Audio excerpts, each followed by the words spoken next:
In ancient times, the Earth was a very different place. Dinosaurs ruled the planet as they had for millions of years. Yet today, most scientists agree that all that's left are the fossilized remains of these magnificent creatures. But is that true? Did the impact of a giant asteroid cause a global catastrophe? And did our planet experience nuclear winter as a result? Could it be that a rash of extreme volcanic activity plunged the Earth into a period of darkness and cold that the dinosaurs could not survive? An asteroid impact or volcanic activity. These are the scientists' favorite theories for explaining the disappearance of the dinosaurs. But is there another possibility? Does the fossil record point to a different kind of natural disaster? Ever since the first dinosaur fossils were found, man has pondered the puzzle of what happened to these great and mysterious creatures. Why and how did they die? Even though millions of years may have passed since they disappeared, the question has implications for our own survival. Were the dinosaurs wiped out by some global catastrophe? If so, could the same thing happen to us? No matter what the cause, most people believe these fantastic creatures were completely wiped out long ago. Perhaps in an effort to avoid the same fate, scientists are continually searching for answers. Are they gone forever? Or might technology allow them to return? Strangely enough, the greatest clue to this earthbound mystery may have come from outer space. In the 1980s, Luis Alvarez and his son came up with the idea that they'd observed an iridium anomaly due to the impact of a large object from space, a very large object, maybe 6, maybe 10 miles across, weighing hundreds of billions of tons, traveling at very high velocity, 12,000 miles an hour or upwards. And something with that amount of energy plowing into the Earth just causes a huge disaster. And as a result of that, you lose not just all the dinosaurs, but something like half or more of all the species on the planet. The morning of June 30th, 1908 began like any other day in the Siberian forest. But in the remote region near the Tunguska River, a visitor from outer space was about to change all that.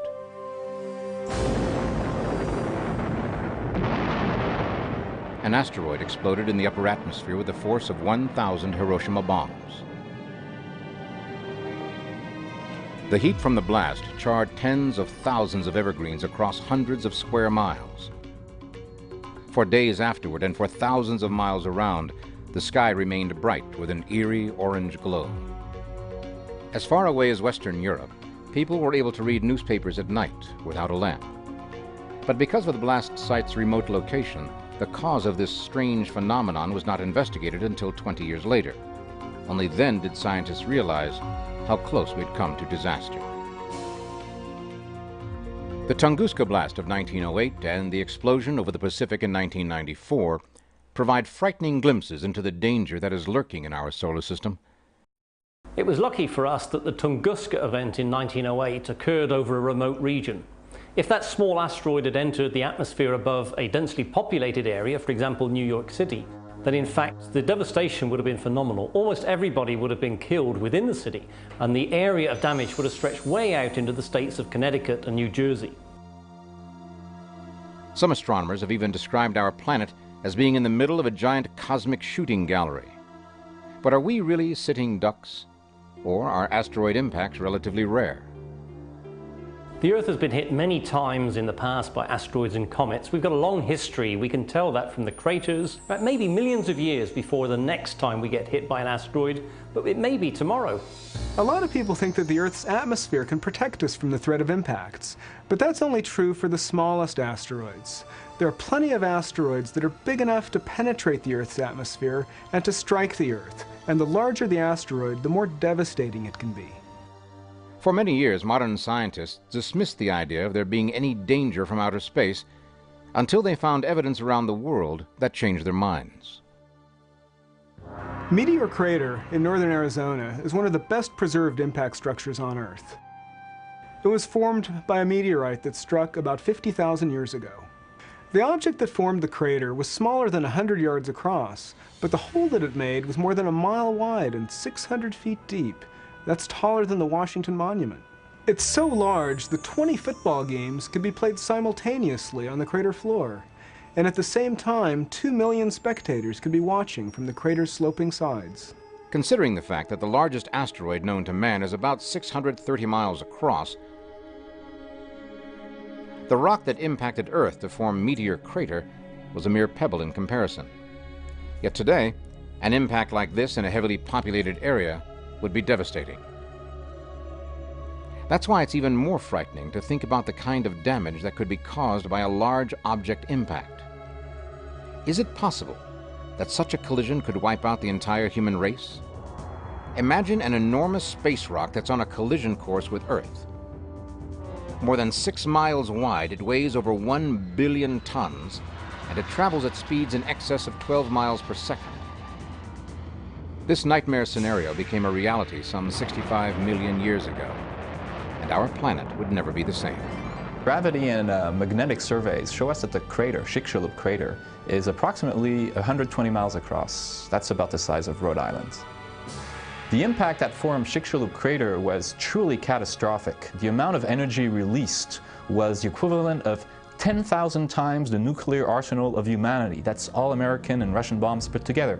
At ground zero, that blew the whole atmosphere away. After the impact, a gigantic fireball wrapped around the globe. Billions of tons of molten and vaporized shattered rock were propelled skyward. At ground zero, the Earth shook so violently that it would have scored a 10 on the Richter scale. That's 1,000 times more energy than the biggest earthquake on record, and it certainly created havoc all around the Gulf of Mexico. Satellite images of Mexico's Yucatan Peninsula reveal what many believe to be a scar in the Earth's crust that was left behind by the impact. Did this set the stage for the death of the dinosaurs? The impact's blast ring devastated everything within hundreds of miles. Tsunami, tidal waves, moved out from ground zero and hit hard the coast of the Gulf of Mexico, Louisiana, Texas. As dramatic as the impact must have been, the long-term effects were devastating. When the rocks from the blast re-entered the atmosphere, they heated up the air so much that the temperature rose to 700, 800 degrees Fahrenheit. That was enough to start wildfires all across the globe.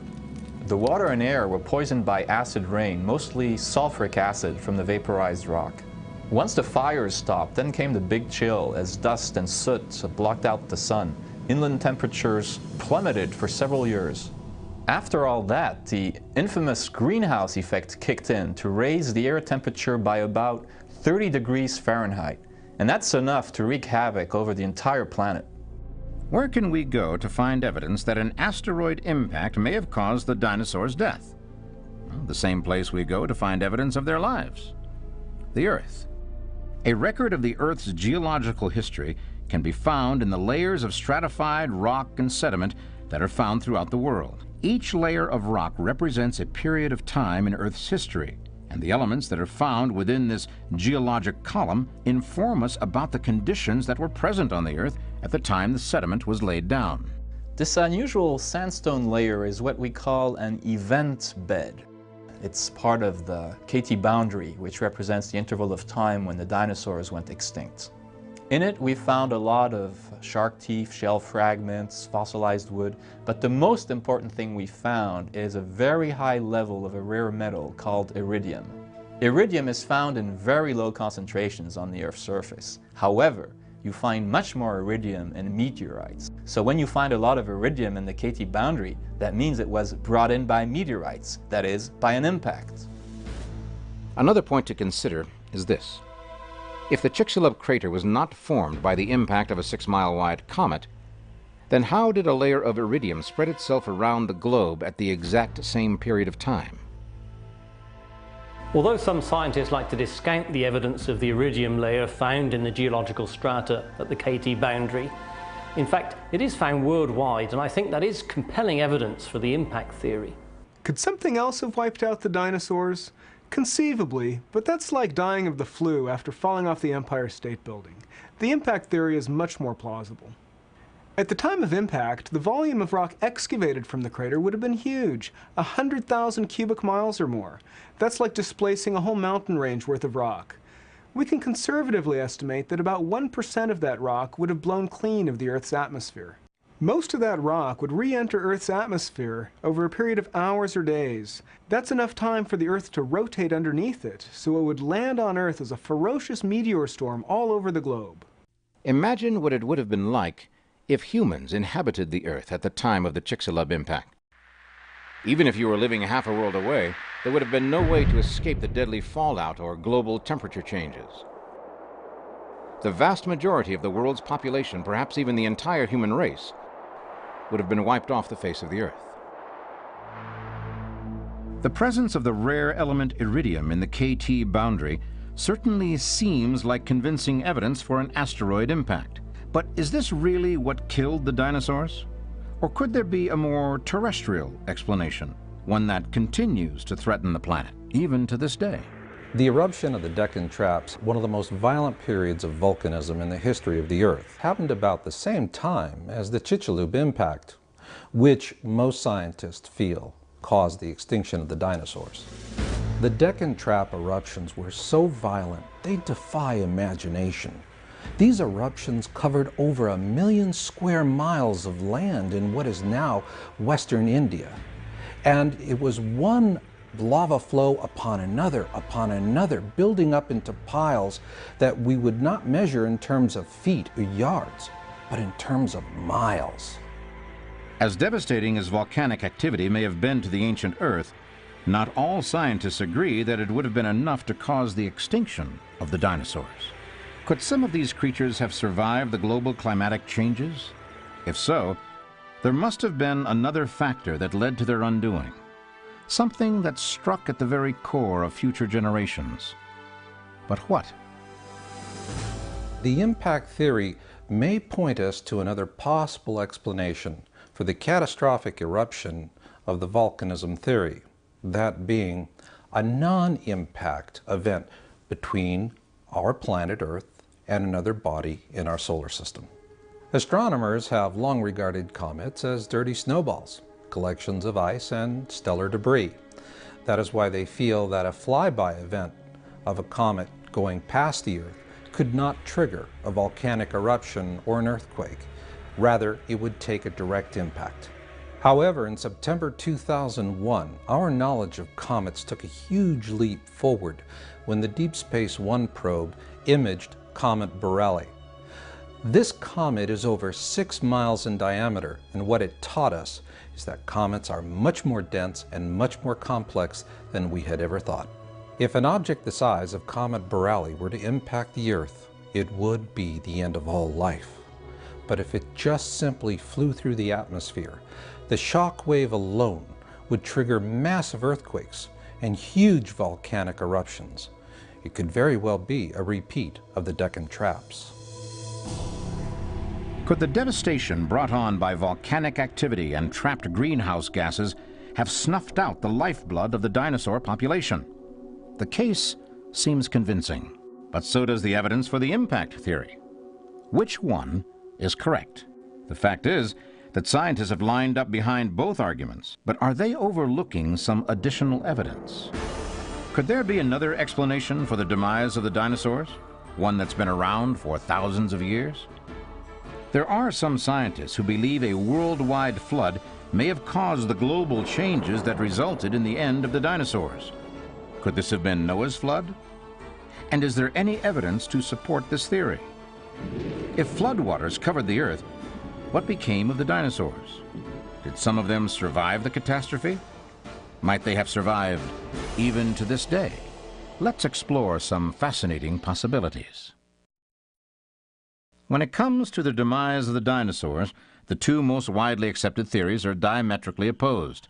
The idea of a catastrophic asteroid impact means that the end came quickly, while the global climatic changes brought on by millions of years of volcanic activity implies a more gradual dying out of the species.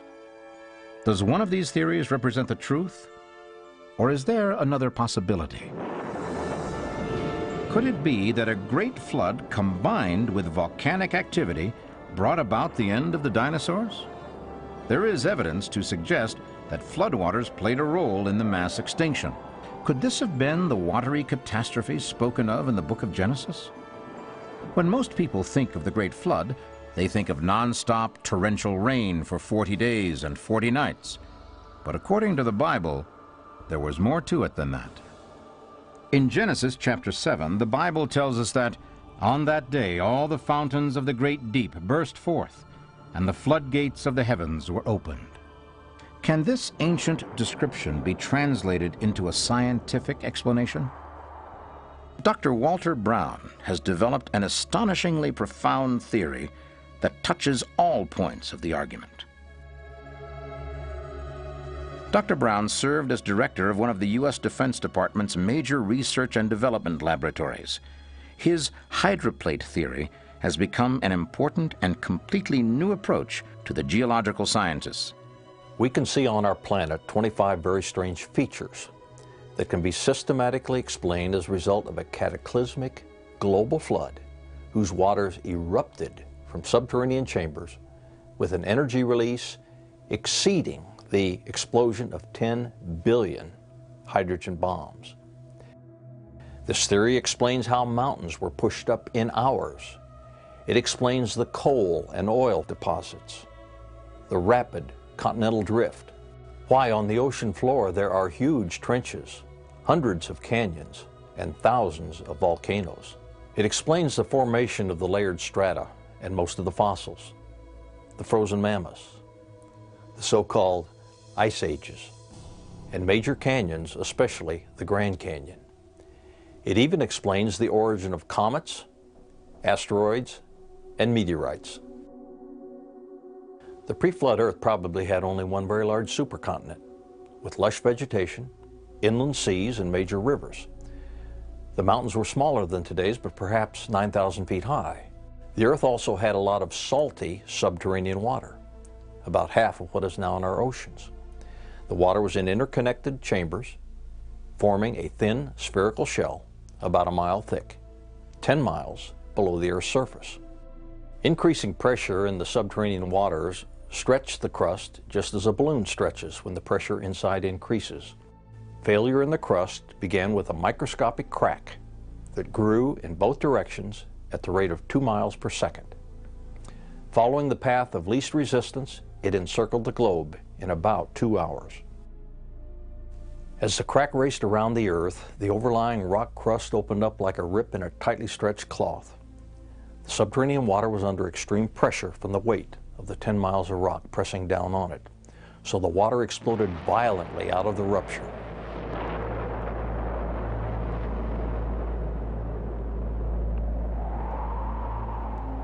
Representations of the flood have always portrayed rain falling from the sky, and certainly that's what the people would have experienced.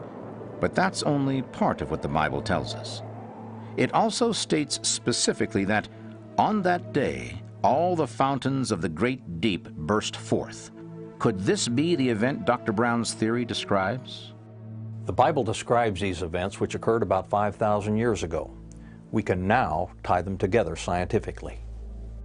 Some of the water jetting high above the cold stratosphere froze into supercooled ice crystals and produced some massive ice dumps, burying, suffocating, and instantly freezing many animals, including the frozen mammoths of Siberia and Alaska.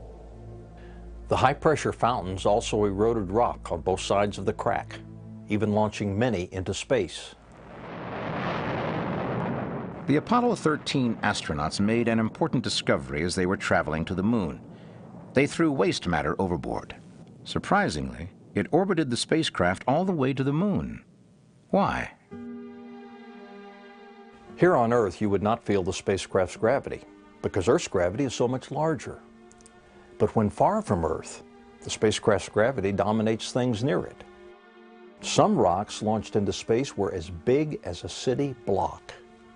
Their gravity pulled in smaller rocks, water vapor, and muddy water, which in outer space quickly froze.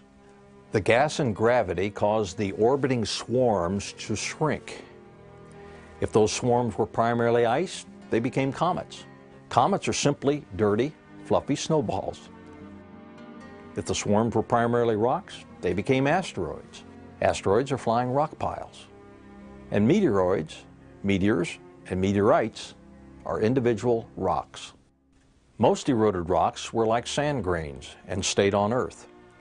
They settled through the waters as sediments, trapping and burying plants and animals, forming the fossil record. Eventually, the rupture's width was so great that the compressed rock beneath the hydroplates sprung upward, giving birth to the mid-oceanic ridge that wraps around the Earth like the seam of a baseball. The continental plates, the hydroplates, still with lubricating water beneath them, slid downhill away from the chamber floor as it rose about 10 miles to become the mid-Atlantic ridge and the floor of the Atlantic. After the massive, slowly accelerating continental plates reached speeds of about 45 miles an hour, they ran into resistances, compressed, and buckled. Portions of the hydroplates buckled down, forming ocean trenches. Those that buckled up formed mountains. This is why most mountain ranges are parallel to the oceanic ridges from which they slid. The hydroplates, in sliding away from the rising oceanic ridges, opened up very deep ocean basins into which the floodwaters retreated. On the continents, each bowl-shaped depression, or basin, was naturally left brimful of water, producing many post-flood lakes. This theory of a massive worldwide catastrophe in antiquity supports the biblical story of the deluge in every detail. But is there any scientific evidence to support this amazing theory? On March 22, 1998, a group of boys playing basketball in Monahans, Texas, narrowly missed being struck by a 3-pound meteorite that crashed to the ground only 40 feet away. The police were called, and in less than 48 hours, NASA scientists cracked the meteorite open in a clean room laboratory and discovered inside salt crystals and liquid water.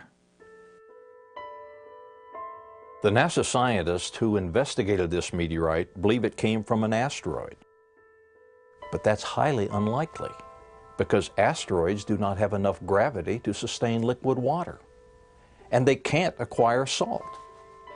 High-pressure liquid water, suddenly expelled into the vacuum of space, will explode with enough energy to place comets and asteroids into large orbits around the Sun. The Sun's energy slowly pushed the rocky bodies, asteroids, away from the Sun and into the asteroid belt, which lies between the orbits of Mars and Jupiter. It worked just like a radiometer. Sunlight heats the black side of each vein more than the white side. Rare gas molecules bounce off the hotter side more forcefully than off the colder side.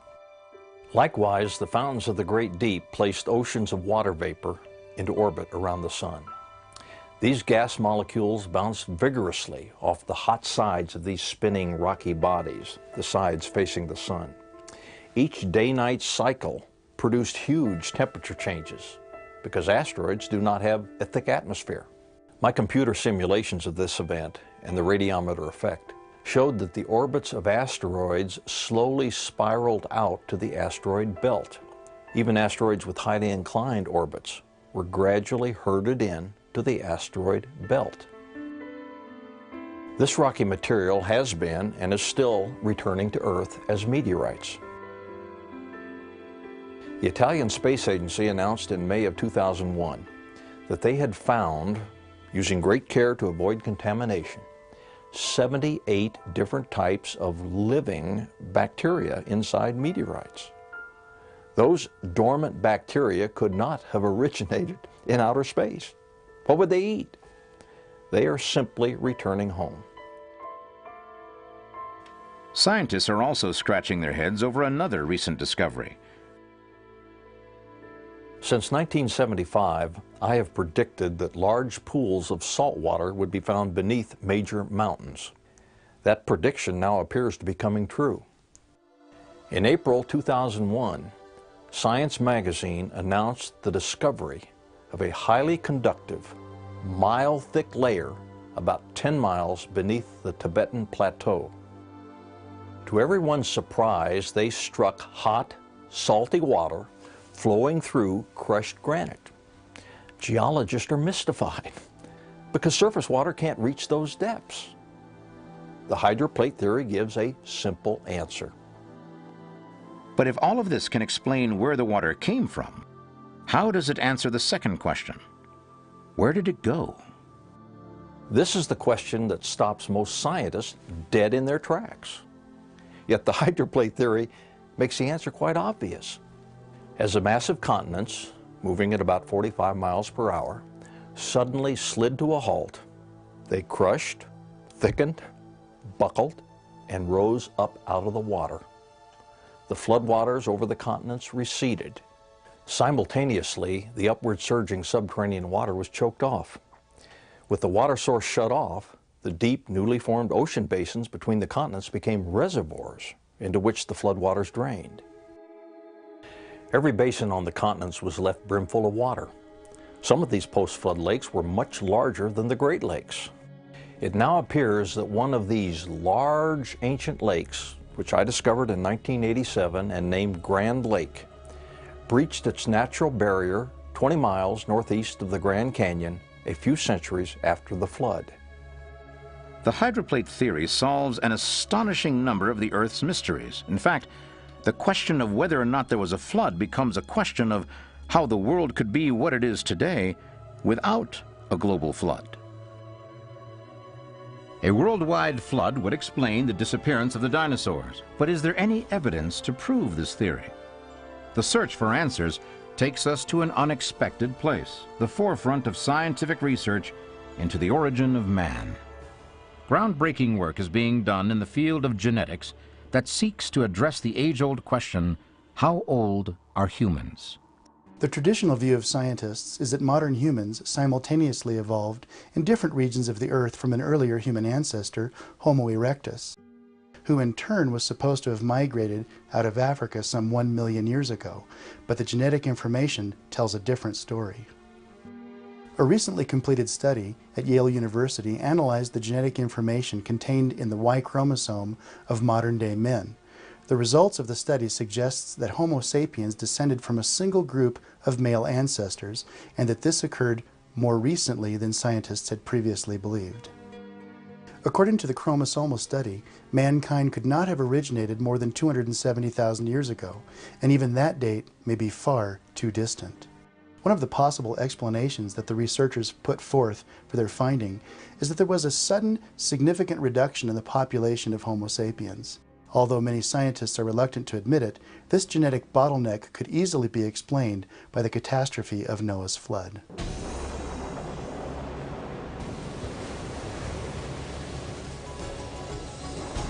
Could it be that the bottleneck discovered in the development of the human species applies to other species as well? Is it possible that men and dinosaurs walked the planet not only at the same time, but literally in the same footprints? Or is it DNA that contains the magic answer to the question of man's beginnings? Is there finally evidence upon which all scientists and theologians can agree? And if scientists have found what could be an ancestor that might be the biblical Adam, what about a biblical Eve? When it comes to the age of the human race, there are two diametrically opposed theories. The most commonly accepted is that of the evolutionists, who believe that modern man evolved between 225,000 and 2 million years ago. On the other side of the fence are the creationists, who believe that God created the heavens, the earth, and man somewhere in the time frame of 6,000 to 50,000 years ago. Christians also believe that all humans are descendants of Adam and Eve. Which one of these viewpoints has the latest DNA evidence on its side? You'd be surprised. The nucleus of a human cell contains 99.5% of our DNA, that is, the tiny strands of coded information that codes for the structure and function of the human body. Half of that DNA comes from an individual's mother and the other half from the father, but because both halves are shuffled together, it's difficult to identify which parent contributed which element. Mitochondrial DNA is different. It's found outside the nucleus of the cell, where there are hundreds of little energy-producing components called mitochondria. Each of these mitochondria contains a circular strand of DNA that's contributed exclusively by the mother. Because mitochondrial DNA remains relatively unchanged, it can be used to trace a person's lineage back for thousands of years, and perhaps even to the beginning of time. The uproar about mitochondrial DNA really began back in 1987 when a study was conducted by researchers at UC Berkeley which compared the mitochondrial DNA of 147 people from 5 of the world's geographic locations. Based on the results of the study, researchers concluded that all of the 147 people had the same female ancestor, an individual that's become known as the mitochondrial Eve. Evolutionists theorized that the original group of humans contained more than one woman, so it had several sources for mitochondrial DNA. However, the DNA for all but one of the sources became extinct when subsequent generations failed to produce any female offspring. Therefore, the mitochondrial Eve is simply the one and only female of the original population whose offspring have provided a continuous supply of female descendants. The mitochondrial Eve evidence does not force the belief that there was only one woman from whom we all descended, but, and this is very important, it is most definitely consistent with it. And of course, this is something that evolutionists never expected they'd have to deal with. So in order to explain away the possibility of the biblical Eve, they've had to come up with a very far-fetched explanation about mitochondrial Eve. Their explanation is that her family somehow spread across the globe and replaced all the other archaic humans, who just happened to have failed in their efforts to produce human female offspring. Now that's pretty hard to swallow. The news that mitochondrial DNA might prove the existence, or at least the possibility, of the biblical Eve sent shockwaves through the scientific community. How could all humans be descended from one individual if our species was supposedly evolving all over the world? But there was another fact to deal with. Mitochondrial DNA evidence was about to reveal the time frame in which this common ancestor lived. Would this piece of information support the prevailing scientific wisdom, or deal it another blow? Evolutionists were very aware of the way in which the mitochondrial Eve discovery could have been seen to have vindicated the Bible, so they countered this supposition with proof that the mitochondrial Eve lived far too long ago to be the biblical Eve. This belief was based on something called a molecular clock. The molecular clock theory proposes that mutations in the mitochondrial DNA of humans occur at a certain rate, and when we compare the genetic material of various groups of people who are alive today, we find certain differences in the genetic code that result from those mutations.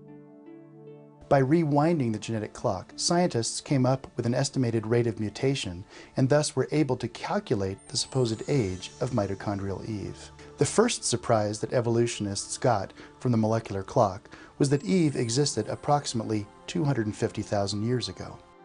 Evolutionists have been saying for years that our common ancestor was an ape-like creature who lived some 3.5 million years ago.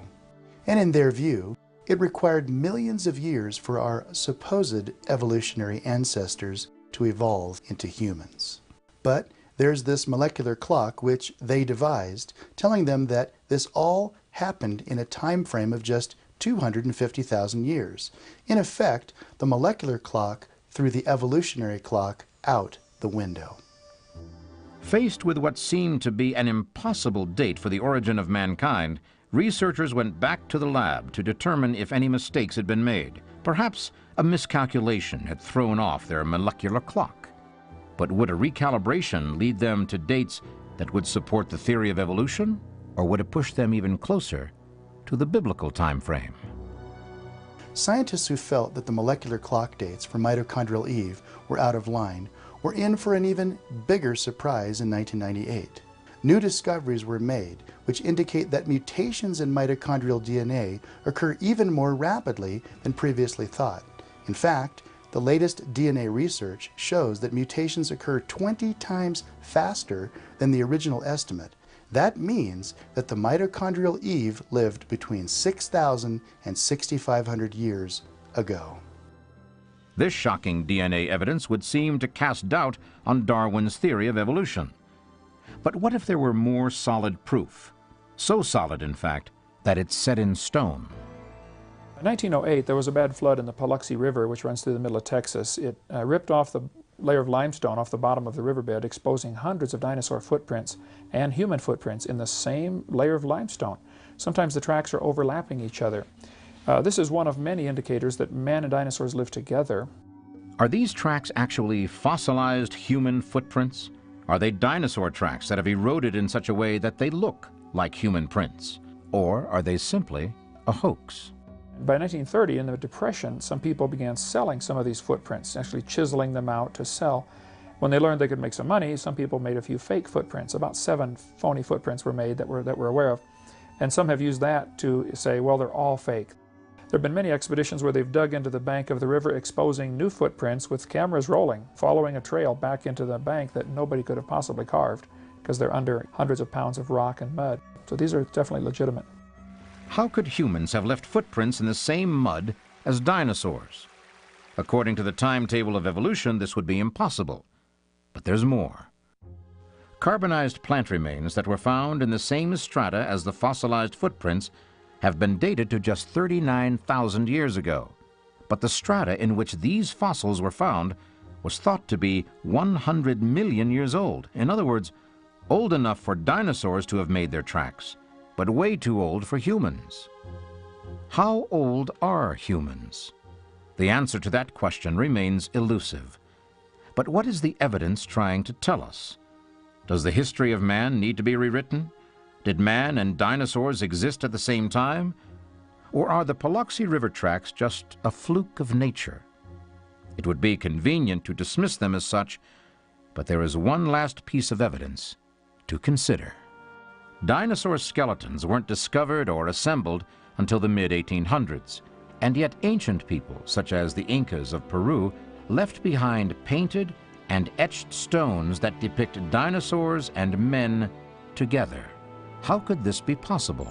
The Bible teaches very clearly in Exodus 20:11 in the Ten Commandments that God made everything in 6 days, which means man had to live with dinosaurs.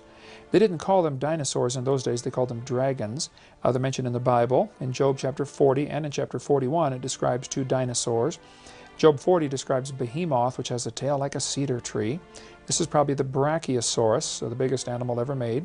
If you read the description in Job 40 with that in mind, it makes perfect sense that this is talking about a dinosaur. Many ancient cultures record evidence of man and dinosaurs living together with pictures on pottery or pictures on walls of caves or artwork. Certainly many legends exist about man and dinosaurs or dragons living together. I think the evidence is overwhelming that dinosaurs did not live before man got here. It appears that we have much evidence in the world today that dinosaurs have lived into modern times. For example, I've done a lot of research with Indian people, and in their pictographs and petroglyphs, they have drawn pictures of dinosaurs. For example, in the Grand Canyon, one of a huge sauropod or apatosaurus-like creature, also one of a possible T-Rex. We also see in the Inca stones down in Peru, huge stones that were buried with the kings over 1,000 years ago, pictographs carved into the rock showing humans and dinosaurs interacting. Is it possible that humans and dinosaurs walked the Earth together? Most scientists would laugh at the idea. After all, the geologic column tells us that the age of the dinosaurs ended 65 million years ago, while even the most liberal estimates of man's reign begin just 2 million years ago. Can the two be reconciled? Or is it possible the geologic column is wrong?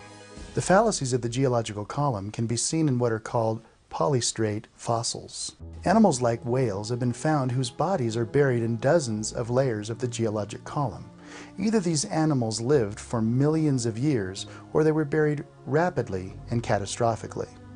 The prevailing wisdom is that because the sedimentary rock containing fossils is so stratified, each layer must represent eons of time. So, if the fossil of a particular whale species is found in several different strata, then that species must have survived for millions of years. But there is another, and I think better, explanation. The process of liquefaction could easily account for many sedimentary layers being laid down one on top of the other within a short period of time. During the flood, that's exactly what happened. Wave action reduced the ocean floor to a liquid consistency as the waters churned above it. Then, as the waters began to settle, plants and animals were trapped in the sediment. These layers eventually solidified and became the fossil record. This startling discovery indicates that some marine reptiles may have escaped the Genesis flood. In 1977, the nets of a Japanese fishing ship caught the decaying body of what was believed to be a long-extinct amphibious dinosaur. And there have been other surprising discoveries. In 1983, Russians found dinosaur and human footprints in the same rock strata, similar to the ones found in Glen Rose, Texas. Evidence of man and dinosaurs living together has come from other countries as well. Several places in the United States and in Australia indicate they live together. Occasionally the footprints are overlapping each other, frequently side by side, indicating they had to be there within a few hours of each other, or the rock would have hardened and this would not have been possible. Here at Glen Rose, Texas, in the Cretaceous limestone layers, we've excavated a nearly complete Acrocanthosaurus dinosaur, along with 203 dinosaur footprints, 7 cat prints, 57 identifiable human footprints, a confirmed human finger in the same Cretaceous limestone layering, and in adjacent area was discovered completely encased in Cretaceous sandstone an ancient hammer. These excavated evidences confirm that the Genesis account of the flood is viable, that the record of man and dinosaur living contemporaneously, as given in the book of Job, is correct. Does the great flood of the Bible account for the disappearance of the dinosaurs and the formation of the fossil record? It is an alternative explanation. But according to the best estimates of Bible scholars, Noah's flood occurred a mere 5,000 years ago. Are we to believe that some species of dinosaurs were alive up until this time? And if so, what happened to these animals when the floodwaters receded? Most of the food chain was buried in the Great Flood. Then, as the floodwaters receded, the planet inevitably underwent some major climatic changes, which negatively affected the food chain. So, if any dinosaurs survived the flood, they probably had difficulty feeding themselves and, as a result, became extinct. Did Noah's flood kill the dinosaurs? The answer remains elusive. But whatever calamity overtook these creatures, most people believe they were wiped out completely long ago. But is this true? Or could it be that some have survived? There's strong evidence that dinosaurs still live in the world today. In the jungles of the Congo, in Africa, the native people talk about a creature they call Makili Mombembe. Scientists, using pictures and the descriptions the people have given them, have classified this as a sauropod or an apatosaurus. Myself, I have led expeditions to Canada looking for one that the native people call Ogopogo or Manapogo in Lake Manitoba. And we have interviewed Native American people there who have given descriptions as well as eyewitness accounts of this creature. We think that one may be a plesiosaurus or a basilosaurus. If you're willing to include pterodactyls and plesiosaurs in the dinosaur category, then there are dinosaurs, pterodactyls and plesiosaurs being seen in numerous countries. They've been seen in Kenya, Africa, and Indonesia. Reports of these critters come from many places. I've had many people that I've interviewed that claim they've seen one of these animals. The pterodactyls have about a 4-foot wingspan. The plesiosaurs seem to be 15 or 20 feet long, so not as big as they used to be. Are dinosaurs alive today? Well, that seems a little too far-fetched to be true. But the fact is, relics from the age of the dinosaurs have been found alive in modern times. A species of prehistoric fish called the coelacanth was thought to have been extinct for millions of years until a living specimen was caught off the coast of Africa in the early 20th century. Luckily, an observant museum curator was on the docks that day to inspect the fisherman's catch and verify the find. The fisherman told the curator that they'd caught this kind of fish before, but they had no idea that it was anything special. Is the case of the coelacanth a rare exception, or are there more living dinosaurs just waiting to be found? The possibilities are mind-boggling. But even if the coelacanth represents the last of the dinosaurs, does this mean the creatures are gone forever? Could the successful cloning of animals like Dolly the sheep be replicated with dinosaurs? And do we possess the needed DNA? As unbelievable as it may sound, dinosaur bones have recently been found that are not fully fossilized. According to the accepted geological time frame, these bones should be at least 65 million years old. And yet, when they were examined under a microscope, they were found to contain non-fossilized bone, protein, blood cells, and even the blood protein hemoglobin. How is it possible that dinosaur bones failed to fossilize after millions of years? Could it be that the discovery of non-fossilized bones supports a more biblical time frame for the destruction of the dinosaurs? And what about the blood and bone that have survived? Could these provide scientists with enough DNA material to clone a dinosaur? Extracting DNA is a notoriously difficult process, even under ideal conditions. In the case of non-fossilized dinosaur bones, any DNA we might be able to recover would be severely degraded. But let's say the DNA extraction process was a success. There would still be major problems to overcome. The extremely long list of molecular instructions in DNA has to be assembled in the correct order. If pieces of the genetic code were missing, it might be possible to use a closely related species to help reconstruct it.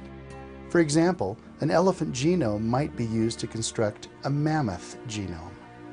When it comes to dinosaurs, some scientists believe that birds are their closest living relatives, but you can't create the genome for a T-Rex from a bird. So at this point, I'd say that cloning dinosaurs is out of the question. But as the saying goes, never say never. Will we someday have the technology to clone dinosaurs? Or are these magnificent creatures destined to remain a part of history? Either way, the question of what killed the dinosaurs continues to intrigue scientists and enthusiasts alike, perhaps because it's a mystery that needs to be solved, especially if the human race is to avoid the same fate.